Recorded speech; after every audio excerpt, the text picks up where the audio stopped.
લોકોની ધાર્મિક માન્યતાના કારણે કચ્છના વિવિધ જળાશયોનું પાણી દૂષિત થઈ રહ્યું છે, ત્યારે ભુજના હમીરસર તળાવમાં આજે સુધરાઈ દ્વારા સઘન સફાઈની કામગીરી હાથ ધરવામાં આવી હતી.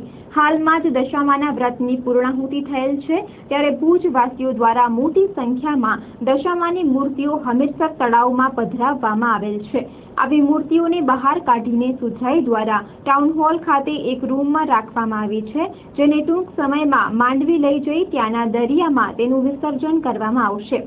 તે ઉપરાંત હમીરસર તળાવમાં ફેલાયેલ અન્ય કચરાની ગંદકીનો પણ નિકાલ કરવાની કામગીરી કરાઈ હતી.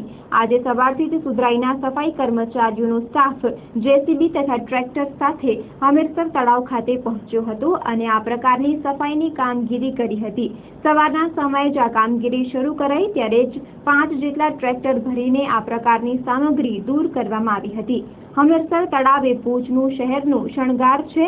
આ તળાવને સ્વચ્છ રાખવા માટે સુધરાઈ તથા અન્ય સંસ્થાઓ દ્વારા અવારનવાર અપીલ કરવામાં આવે છે. ખાસ કરીને જ્યારે કોઈ ધાર્મિક તહેવારો આવે છે ત્યારે મોટી સંખ્યામાં મૂર્તિઓનું હમીરસર તળાવમાં વિસર્જન કરવામાં આવે છે, જેના કારણે તળાવ પૂરાતું જાય છે અને હાલમાં તળાવમાં ખાસ પાણી પણ નહીં હોવાના કારણે આવી મૂર્તિનું યોગ્ય વિસર્જન પણ થઈ શકતું નથી. ત્યારે સુધરાઈ દ્વારા આજે સફાઈની કામગીરી દરમિયાન આ પ્રકારની મૂર્તિઓને બહાર કાઢવામાં આવી હતી અને ટૂંક સમયમાં તેના યોગ્ય વિસર્જનની કામગીરી હાથ ધરવામાં આવશે.